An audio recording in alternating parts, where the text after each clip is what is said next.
Différents frontaliers Gabon-Guinée équatoriale, le président de la haute juridiction de la Commission nationale chargée de la question, Dieudonné Abba Owono, a remis au ministre des Affaires étrangères l'accord d'engagement conjoint entre Libreville et Malabo destiné à mettre en œuvre l'arrêt de la Cour internationale de justice du 19 mai 2025.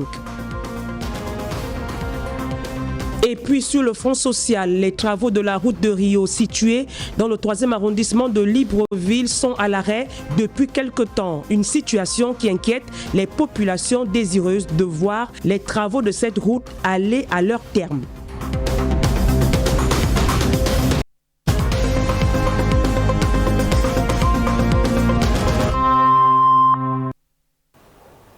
Madame, Monsieur, bonjour. Soyez naturellement les bienvenus dans cette édition.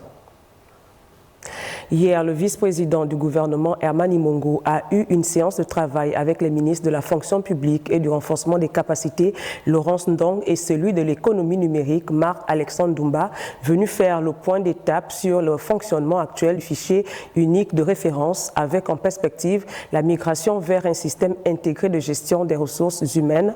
Plus de détails avec Raymond Savou. Le processus de digitalisation de l'administration gabonaise se poursuit. Au ministère de la fonction publique et du renforcement des capacités, l'heure est à l'optimisation du fichier unique de référence. Cet outil informatique utilisé depuis près de 20 ans pour recenser et gérer l'évolution administrative des agents de l'État connaît aujourd'hui quelques perturbations. Une situation qui a conduit à une séance de travail présidée par le coordonnateur de l'action gouvernementale, Herman Imongo, pour faire le point et envisager des solutions. La gestion des ressources humaines de l'État est une priorité qui apparaît clairement dans le projet de société du président de la République, chef de l'État, chef du gouvernement, son Excellence Brice Clotaire Oligui Nguema. Et monsieur le vice-président du gouvernement nous a rappelé l'importance donc de la digitalisation, de la gestion de ces ressources humaines, en rappelant bel et bien que la numérisation, la digitalisation, c'est un outil et cet outil doit servir prioritairement à la gestion des ressources humaines de l'État. Et donc, il a instruit de faire diligence pour que toutes les difficultés soient levées. Un tour de table consacré aux difficultés rencontrées par le fichier unique de référence, mais aussi aux perspectives d'évolution de cet outil. En ligne de mire, les prémices de la migration vers un système intégré de gestion des ressources humaines avec pour objectif une meilleure prise en compte des situations des agents publics de l'État. Cette application a un certain âge, elle a été mise en place par la NINF et donc aujourd'hui il est question de voir comment on peut l'optimiser parce que nous rencontrons quelques difficultés, notamment pour ce qui concerne certains actes comme la codification. En réalité, nous sommes en train de migrer vers le système intégré de gestion des ressources humaines de l'État, le SIGRH. Donc, on a fait aussi le point avec mon collègue ministre de l'économie numérique sur cette digitalisation de la gestion des ressources humaines de l'État. Au-delà du simple outil informatique, c'est donc toute la gestion des ressources humaines de l'État qui se trouve au cœur de cette transformation numérique. Je vous le disais en titre, le président de la haute juridiction de la Commission nationale chargée du différend frontalier entre le Gabon et la Guinée équatoriale, Dieudonné Abba Owono, a remis au ministre des Affaires étrangères l'accord d'engagement conjoint entre Libreville et Malabo destiné à mettre en œuvre l'arrêt de la Cour internationale de justice du 19 mai 2025. Cet acte à forte portée diplomatique et juridique marque une étape dans la volonté des deux pays à régler ce contentieux. On en parle avec Doris Kroos. Salle et jeune à Mogo, au pavillon des anciens présidents de la Cour constitutionnelle. L'instant est solennel. Le ministre des Affaires étrangères et de la coopération chargé de l'intégration et de la diaspora est reçu en audience par le président de la Cour constitutionnelle, Dieudonné Abba Owono, également président de la Commission nationale chargée du différend frontalier entre le Gabon et la Guinée équatoriale. Une audience qui se tient en présence du secrétaire permanent de la commission, Télésphore Ondo, conseiller spécial du président de la République. Au cœur de la rencontre, la transmission officielle de l'accord d'engagement conjoint entre le Gabon et la Guinée équatoriale relatif à la mise en œuvre de l'arrêt rendu par la Cour internationale de justice le 19 mai 2025. Nous ne cédons rien, ni notre frontière maritime, ni notre frontière terrestre. Cet engagement, c'est une espèce de lieu de concertation. Un accord à forte portée juridique et diplomatique qui doit désormais être transmis au président de la République, chef de l'État, pour les suites constitutionnelles requises, notamment sa signature. Cet engagement, c'est une espèce de lieu de concertation entre les deux pays. C'est une concertation donc, pour mettre en place ou mettre en œuvre de manière progressive et concertée l'arrêt de la Cour internationale de justice. Et cette concertation également se fait sous l'égide du droit international. Une nouvelle étape dans le règlement du différend frontalier entre Libreville et Malabo. Les deux États réaffirment leur volonté de privilégier le dialogue, la voie diplomatique et le règlement pacifique du contentieux, sous l'égide de l'Union africaine.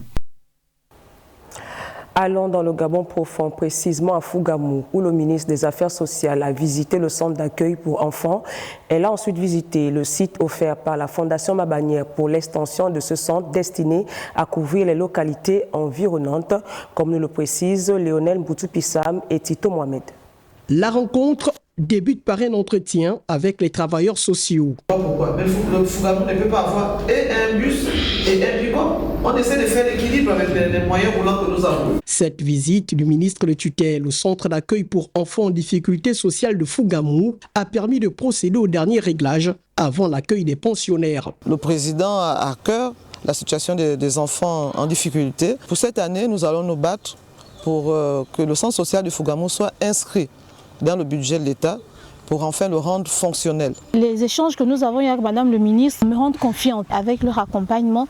Les difficultés que nous rencontrons trouveront vraiment une solution rapide. Sur le terrain, le docteur Armand Longo Moulengi a visité les travaux de construction des logements des agents ainsi que la parcelle offerte par la Fondation Mabanière destinée à l'extension de l'infrastructure. Madame Zita Oligingema nous a fait don d'une parcelle pour l'extension de ce centre. Le centre social va être fonctionnel, mais il faudrait bien loger les travailleurs sociaux qui s'occuperont de ces enfants en difficulté. Une visite inopinée qui suscite un intérêt tout particulier des autorités administratives de la localité. À ma qualité de représentant du président de la République, je dois suivre tout ce qui doit se passer dans mon département. Nous avons commencé à l'intérieur du pays par Fougamou et puis nous allons étendre au fur et à mesure dans les autres localités. Le chargé de la protection de l'enfance entend tout mettre en œuvre pour optimiser la qualité des services de ce centre, symbole de la politique sociale du président de la République.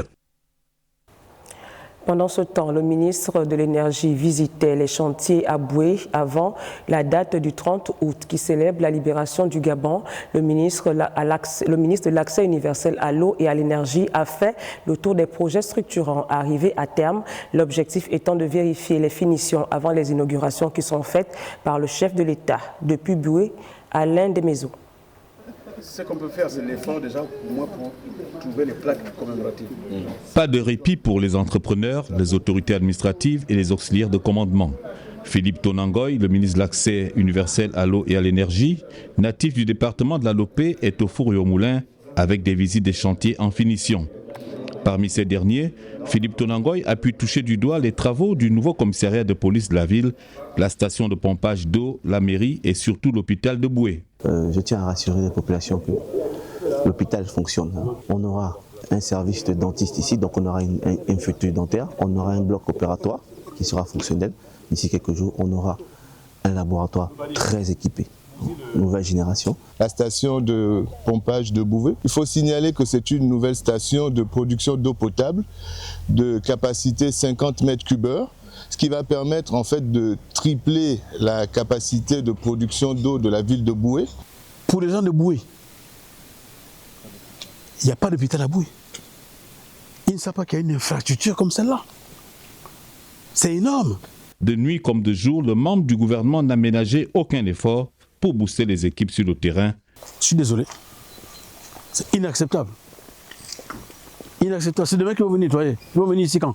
Et les résultats sont perceptibles auprès des populations. À chaque fois, il faut se déplacer, il faut aller à Makoko, il faut aller à Ovan et tout ça, il faut dépenser de l'argent. Mais pour aujourd'hui, que nous avons ce beau bijou, nous disons merci. Merci, Monsieur le Président. Au vu des chantiers fin prêts pour les inaugurations et l'engouement des ogivins, les festivités du 30 août s'annoncent vastes et grandioses. Sur le front social, on parle des travaux de certaines routes lancées depuis plusieurs mois qui avancent à pas de tortue et d'autres à l'arrêt. C'est le cas du boulevard de la Transition où les travaux piétinent et la place de la Libération. Un constat fait par Joyce Lorna Wangi, Warren Okolo et Chris Rodolphe Lebonda. Sur le boulevard de la Transition, techniciens et engins sont toujours présents. Mais l'avancement du chantier démarré en 2024 reste particulièrement lent. Lancé pour améliorer la circulation et accompagner la transformation de la capitale, le projet se heurte à une contrainte technique qui n'aurait pas été suffisamment identifiée au moment des premières études. Nous avançons et c'est vrai que derrière moi, vous entendez le bruit des machines. C'est la roche, c'était un point bloquant sur l'avancement des travaux. Mais on a mobilisé plusieurs équipes, sans oublier qu'on a aussi pris certaines équipes pour les dallos, les passages d'eau, parce que nous entamons bientôt une saison de pluie et il faut déjà prévoir comment gérer déjà les eaux. Face aux difficultés, je dirais qu'on fera le maximum pour pouvoir respecter les délais. Place de la Libération. Ici, le monument éponyme trône déjà au cœur de cet espace depuis 2024 également. Mais autour de cette imposante structure, l'aménagement de la place ne semble pas avoir suivi le même rythme. À l'exception du monument érigé, les autres travaux sont à l'arrêt. Pas d'engins à l'œuvre, pas d'ouvriers sur le site. L'espace reste largement en attente de son aménagement définitif. Pourtant, cette place devrait participer à la reconfiguration et à l'embellissement de cette partie de la ville. Deux chantiers, deux situations différentes et pourtant qui posent la même question, celle relative au respect des délais nécessaires pour parvenir à la mise en service complète de ces ouvrages. Le scénario est quasi identique à Rio, où les travaux sont à l'arrêt malgré le délai de livraison qui était fixé pour ce mois, une situation qui inquiète les populations, comme nous le précise Kennedy Ondomba et Tanguy Tsaka. Les travaux de réaménagement et d'assainissement du carrefour Rio sont en arrêt, ce qui ressort du constat établi par nos équipes. Prévu être livré le 7 août 2026 pour une durée d'exécution de 6 mois, l'entreprise droit des chantiers, commis à la tâche, accuse un retard considérable. Les travaux sont arrêtés, les gens ne travaillent plus ici. On ne sait pas comment, on ne sait pas comment ils ont fait pour arrêter. Il faut qu'ils viennent terminer, parce que les autres sont en train de terminer les travaux. Il n'y a pas ici que c'est bloqué. À l'approche d'entrée scolaire, cet axe stratégique de la capitale va malheureusement connaître des embouteillages monstres aux heures de pointe. Ces travaux qui s'inscrivent dans le cadre du programme de réhabilitation et d'aménagement des axes prioritaires de Libreville réduisent les fréquentations dans la zone d'Avia et d'Nkembo et causent du tort aux transporteurs urbains et sururbains. Ça nous rend un peu les clients difficiles parce que tous les taxis qui venaient des PK venaient déposer les clients directement ici. Comme ils partent déposer maintenant loin, beaucoup de gens sont obligés de marcher pour aller à Saint-Michel. Et ceux qui partent à la gare routière prennent des taxis. C'est vrai que c'est les vacances aussi. Sinon, ça nous gêne un peu. Nous n'avons plus assez de clients à cause de ça, à cause de la barrière là. Dans le souci de l'équipe de l'information, les 3 agents que nous avons trouvés sur le site ont préféré se réduire au silence. En espérant la reprise des travaux, les populations invitent les autorités à mener à terme ce chantier. Sur un tout autre plan, on parle de l'ouverture du stage de formation à l'endroit des officiers des forces de police nationales et de la gendarmerie nationale. Une formation axée sur l'analyse prospective et l'anticipation stratégique des évolutions de la criminalité en Afrique centrale. L'objectif, renforcer les capacités des forces de sécurité face à des menaces criminelles de plus en plus récurrentes. Jaurès Edoundong, Pierre Claverla. En lieu et place du commandant en chef des forces de police nationales empêchées, la séance a été présidée par le général des brigades Marcel Mayimba, commandant en chef en second, chargé de l'organisation et des personnels. La formation qui nous réunit aujourd'hui procède d'une réflexion stratégique conduite par les plus hautes autorités chargées de la sécurité de notre espace communautaire face aux profondes transformations qui affectent l'environnement sécuritaire régional et international. La criminalité connaît aujourd'hui des mutations d'une ampleur et d'une rapidité sans précédent. L'Afrique centrale, à l'instar des autres régions du monde, fait face à une criminalité de plus en plus mobile, plus transnationale et davantage appuyée sur des innovations technologiques. L'analyse prospective apparaît ainsi comme un outil essentiel pour mieux comprendre les nouvelles formes de criminalité et anticiper leur évolution. C'est dans le cadre de ce changement de paradigme que cette formation a été initiée. Il s'agit de capaciter les forces de police et de gendarmerie de la sous-région, de mener à bien une démarche prospective, de co-construire des scénarios d'avenir, d'intégrer la démarche prospective dans le cadre de la planification stratégique. Au terme de cette formation, les connaissances acquises contribueront au renforcement des compétences en matière d'analyse, de prévention et d'anticipation stratégique, permettant à ces derniers de garder une longueur d'avance sur les réseaux criminels et mieux adapter leurs réponses aux nouvelles menaces qui se dessinent dans la sous-région. Direction Franceville, où la directrice générale des impôts a tenu une séance de travail à la direction provinciale des impôts du Haut-Ogooué à l'endroit du personnel. On en parle avec Guy Machupa Sangwe-Taba. C'est par l'échange avec le gouverneur du Haut-Ogooué que la directrice générale des impôts a entamé sa mission dans la province. Puis, lors de la séance de travail à la direction provinciale, Edith Bigidi Oyaya a appelé ses collaborateurs à la mobilisation pour plus de recettes fiscales à recouvrer. Nous avons échangé sur nos réalisations actuelles, nous avons échangé sur les réalisations futures. Nous sommes venus dire aux agents, travailler davantage, mobiliser plus de recettes et corriger quelques imperfections. Et par ailleurs, je suis venu féliciter également la direction provinciale du Haut-Ogooué pour le mois de juillet qui a fait une belle performance et donc les encourager à mieux faire. Cette visite dans le Haut-Ogooué, une occasion pour la DG des impôts de découvrir la réalité de terrain. Les difficultés ont été relevées par le personnel. Il y a des difficultés tout le temps, il y a des difficultés partout. Les difficultés sont d'ordre matériel, les difficultés sont d'ordre financier. Nous avons la vétusté du bâtiment qui nécessite que l'on retrouve un nouveau bâtiment pour installer les agents. Il y a les effectifs qui sont de plus en plus nombreux, qui nécessitent également que l'on retrouve un nouveau bâtiment. Il y a la nécessité d'avoir des véhicules pour aller rechercher la matière imposable, fiscaliser les contribuables. Un mot pour terminer, l'impôt est au cœur du développement. L'impôt permet le développement du pays, alors tout le monde doit contribuer à hauteur de sa capacité contributive. Intervenant peu après l'arrivée de Digitax dans la province, la responsable des impôts a saisi l'opportunité et a invité les contribuables du Haut-Ogooué à adhérer à la plateforme. En politique, la sénatrice des 3e et 4e arrondissements de Franceville, Elodie Diane Foué-Sanjo, était face aux populations de sa circonscription pour leur faire le compte rendu des activités au Parlement. On retrouve Guy Machupa Sangwe-Taba.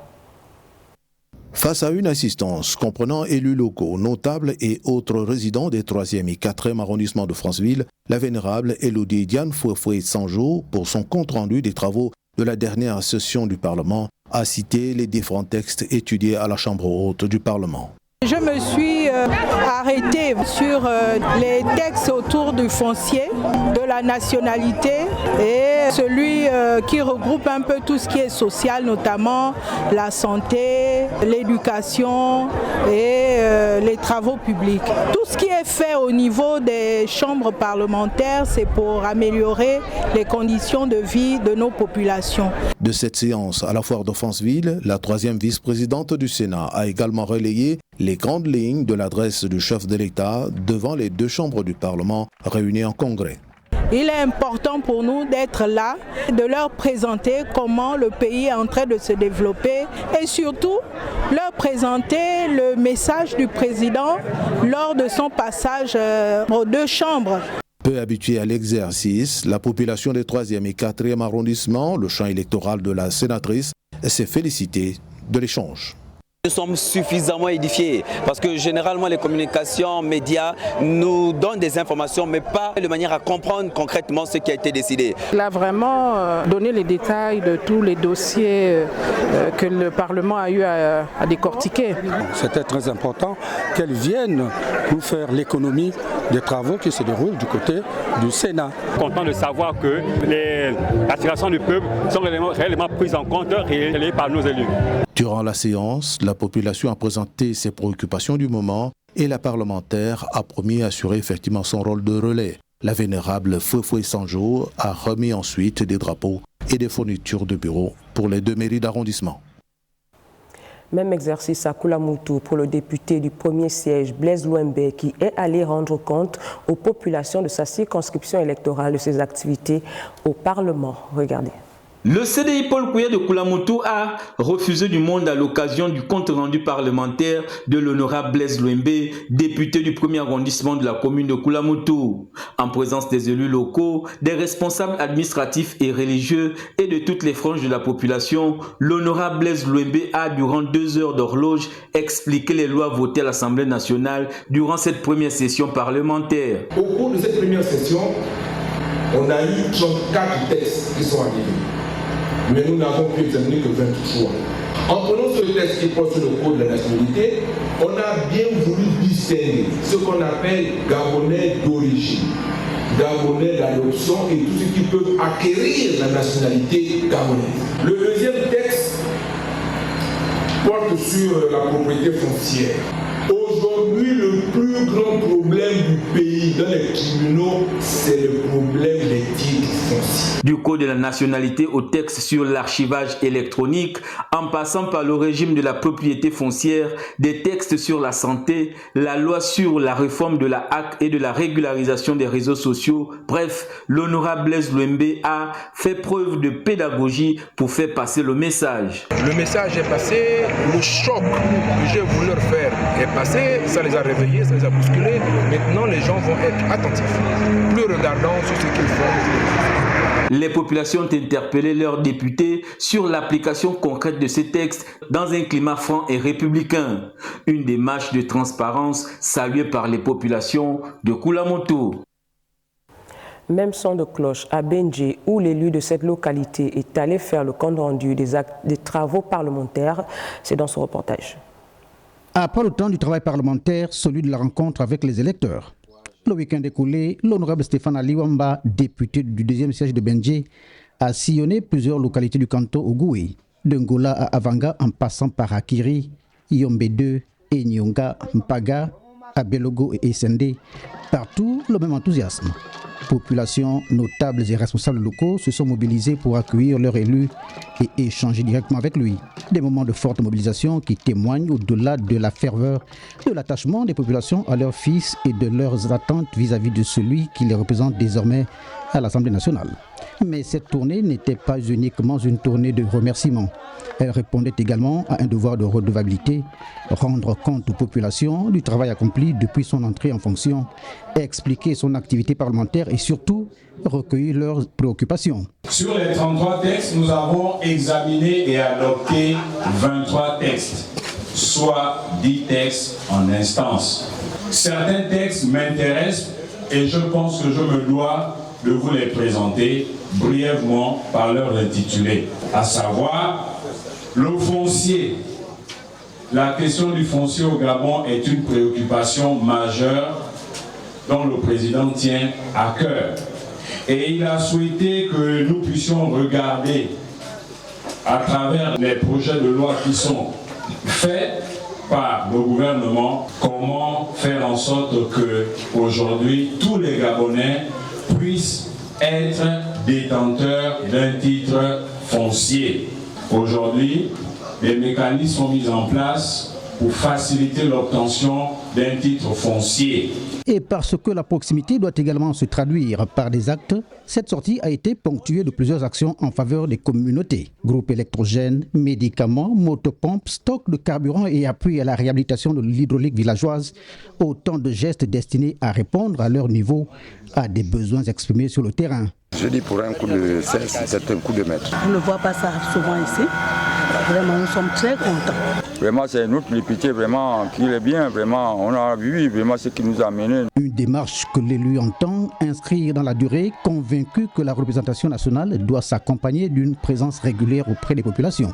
Une première sortie officielle qui en appelle d'autres avec pour leitmotiv la politique de l'action plutôt que de la promesse. Et puis, le département de Djouri-Anili vient d'accueillir la première édition de la Kermesse des sourires et des traditions tenue du 21 au 23 août 2026 sous le sceau du Vivre Ensemble. L'initiative est du commissaire politique UDB pour la commune de Bongoville. Reportage Jean Romano Loubalouba. À la place des fêtes de Bongoville, les participants venus de tous les coins du département de Djouri-Anili se sont joints à Jenny Obagimpiga, commissaire politique de l'Union démocratique des bâtisseurs, initiatrice de cette kermesse des sourires et des traditions pour des activités ludiques. La journée a débuté par une messe de bénédiction divine en présence du maire de la commune de Bongoville. Je félicite chaleureusement l'initiatrice de cette belle action. À nos enfants, je souhaite de merveilleux moments de découverte, d'apprentissage et de bonheur. Que ces journées soient placées sous le signe de la convivialité, du vivre ensemble et du sourire. Encadrés par plusieurs volontaires, les bouts de choux et autres jeunes ont par la suite participé aux différents jeux de danse, expositions artisanales, toboggans. Bref, selon les organisateurs, cette kermesse était placée sous le signe de la culture, de la transmission et du vivre ensemble, avec pour ambition de valoriser le patrimoine culturel altogovéen et renforcer l'identité des jeunes générations. Les vacances s'achèvent et d'ici peu, une nouvelle année scolaire commence. Alors, il fallait offrir aux enfants un cadre de communion, de célébration. C'est aussi un moment de découverte de notre culture, d'où le nom Kermesse des sourires et des traditions. Aujourd'hui, nos enfants sont acculturés. Nous devons réapprendre à nos enfants la culture téké qui regorge d'un patrimoine immense. L'objectif a été atteint au vu du nombre de participants qui ont massivement pris part à l'événement. Comme vous pouvez le voir derrière moi, les enfants s'amusent, ils jouent, ils sont épanouis.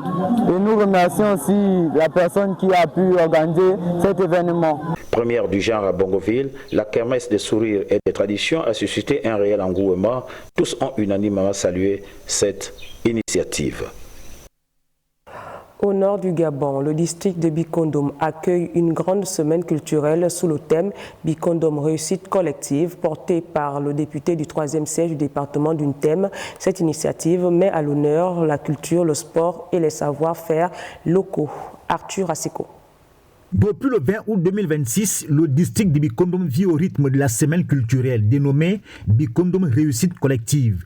Prévue jusqu'au 28 août, cette grande manifestation met à l'honneur le patrimoine culturel, les talents locaux, le sport et le vivre ensemble dans le 3e siège du département d'Untem. Nous avons démarré avec le football dans trois stades. Et dans les 3 stades, en ce moment, nous sommes à Esson-Okodjei qui joue contre l'équipe d'ABG.